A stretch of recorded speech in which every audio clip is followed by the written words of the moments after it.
Herkese merhaba, basketbol kanalıma hoş geldiniz. Ben Burak Koç. Bugünkü basketbol eğitim videosunu sizlere basketbolda top nasıl sürülür onu göstereceğim. Tekrar merhaba basketbol severler. Basketbolda nasıl etkileyici top sürülür onu anlatacağım. Hadi başlayalım. Evet, biliyorsunuz basketbolda top sürmenin önemi çok fazla. Eğer iyi bir dribling yapıyorsanız, topu iyi sürüyorsanız haliyle önünüzdeki müdafayı, oyuncuyu çok rahat bir şekilde geçebilirsiniz. Siz değerli basketbol oyuncuları, basketbol koçları, bu eğitim videosunda sizlere nasıl doğru basketbol topu sürülür, basketbol dribling yapılır onu göstereceğim. Şimdi ben de oyuncularıma anlatırken en önemlisi top sürmeyle başlarken tabii sabit durarak önce top sürmeyi gösteriyorum. Öncelikle ne yapıyorum?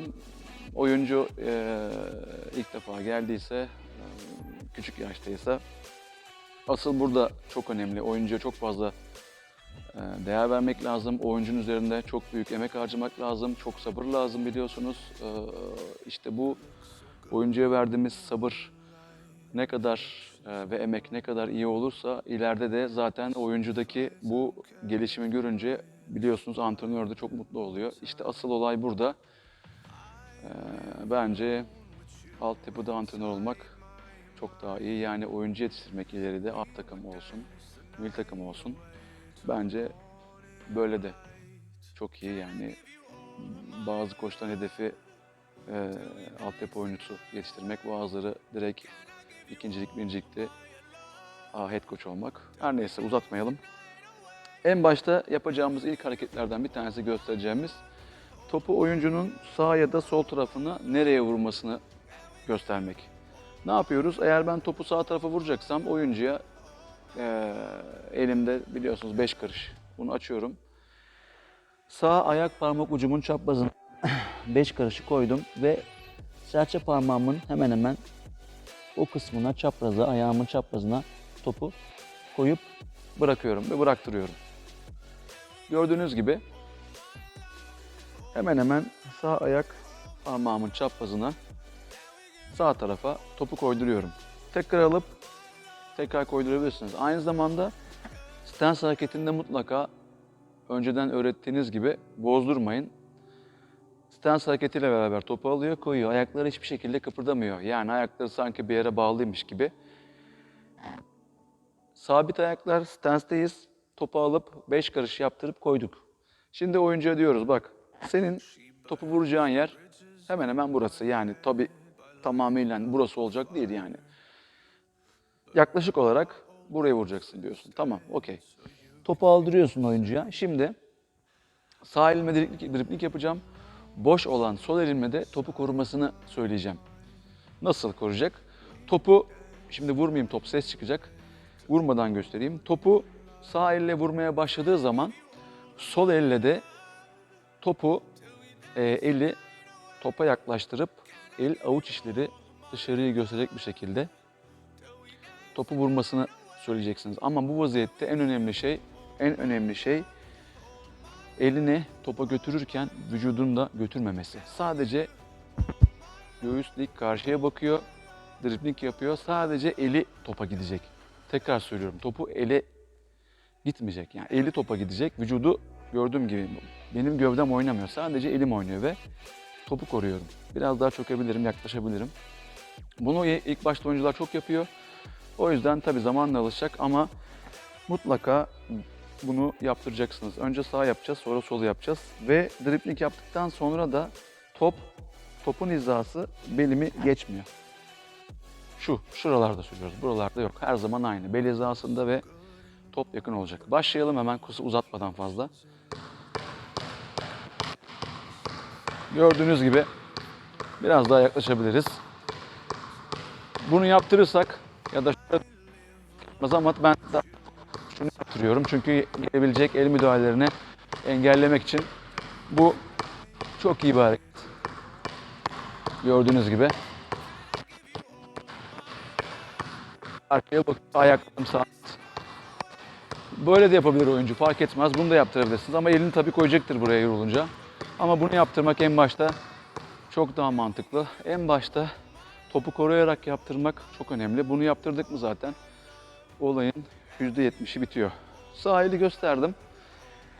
Şimdi sol eli gösterelim tekrar. Gene aynı stance pozisyonu. Ayaklarım omuz genişliğinde açık. Oturuyoruz güzelce. Bu sefer sol elim 5 parmak. 5 karış yapalım. Koyduk ve takriben şurası.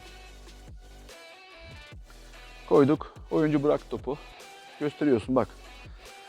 Vuracağın yer hemen hemen yaklaşık sol ayak parmağının çaprazı. Çok öne değil, çok yana değil, çapraza. Çünkü çok yana olursa gidilemeyiz, çok öne olursa top önümüzde olur, gene koşamayız. O yüzden oyuncu bakıyor, görüyor, tamam okey, aldık. Ben gene şimdi sol elle süreceğim. Tabii stance pozisyondayım, vücudum karşıya bakıyor ve elim gene, sağ elim topu koruyor oyuncuya karşı ve bunu yapıyorum. Başlayalım. Oyuncuya tabii başlarda topu bakacak oyuncu. Ama daha sonra oyuncuya tabii karşıya bakması söyleyeceksiniz.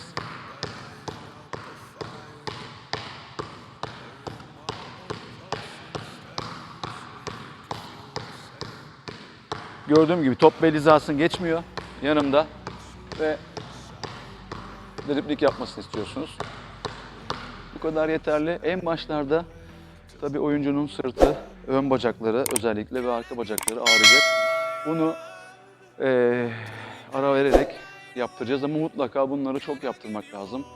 Biliyorum siz antrenörler de nefret ediyorsunuz. Sabırsız oluyorsunuz. Bir an önce çocuk alışsın da işte dirillere başlayayım işte daha ileriye gideyim diye ama öyle olmuyor. Çok uğraşmak gerekiyor. Sağ yaptık, sol yaptık. Tamam. Şimdi bir de mutlaka çocuğa hem aynı zamanda önden yön değiştirme yani crossover da öğretiyoruz. Sağ yaptık, sol yaptık. Şimdi aynı zamanda önden sağ elini atıp sol elinde atmanı istiyorum diyebilirsiniz. Önden yön değiştirme. Bunu şöyle gösterebilirsiniz. İki el avuç içi birbirine bakacak dersiniz. Sağ elimden sol eline at, sol elinden sağ eline at bakalım diye yavaş yavaş oyuncuya yanlış yapsın problem yok. Yaptırabilirsiniz. Önemli olan topu koyup şu noktaya vuracaksın topu. Sağ eline atarken sadece ortaya vuracaksın diyebilirsiniz. Başlayalım biraz göstereyim ben size. Ayaklar sabit gene. Oyuncu aynı noktaya öne doğru vuruyor topu gördüğünüz gibi. Tabii bu karşıya bakmasını söylerseniz böyle daha da etkili olacak. Bunun diğerki versiyonu çocuk alıştıktan sonra oyuncu artık topla beraber yavaş yavaş esnemesini söylerseniz bu çok daha iyi olur. Tabii ki vücutla topun birleşimi aynı anda top hakimiyetinin gelişmesi çok önemli. Zaten önden yön değiştirme yaptıktan sonra aynı zamanda şunu katarsak çok daha etkili olacaktır. Vücudu esnemesi bakımından. Bunu da oyuncuya yaptırabilirsiniz. Çok güzel bir hareket. Şimdi şöyle yapalım. 2-3 dribbling sağ hemen aldı. 2-3 dribbling sol. Aynı zamanda topu korkmayı da gösterebiliyorsunuz bu alıştırmada. Şimdi göstereceğim. 3 dribbling sağ yapıyor. Topu çekip tekrar 3 dribbling sol. Topu kendine çekti. Tekrar 3 dribbling sağ. Topu kendine çekiyor. 3 dribbling sol. Yapalım beraber. Tabii topu koruyor aynı zamanda. Yapalım. 1, 2, 3. Topu çekti. Sola aldı. 1, 2, 3. Çekti topu. Tekrar bu tarafa. 1, 2, 3. 1, 2, 3. Çekti. Çekti. 1. Gördüğünüz gibi çekiyor. Topu aldı. Topu çekiyor. Çekti. Bu hareketi en başta gösterdiğiniz zaman topu koruma şeklinde artık ileride oyuncu otomatikman topu kendine çekecektir. Daha sonra bu hareketten sonra da üçlü eti pozisyonu vardı biliyorsunuz. Bunu yukarıda da yapabilir, burada da yapabilir. Onu göstermeniz bu hareketten sonra daha da kolay olacaktır, emin olun.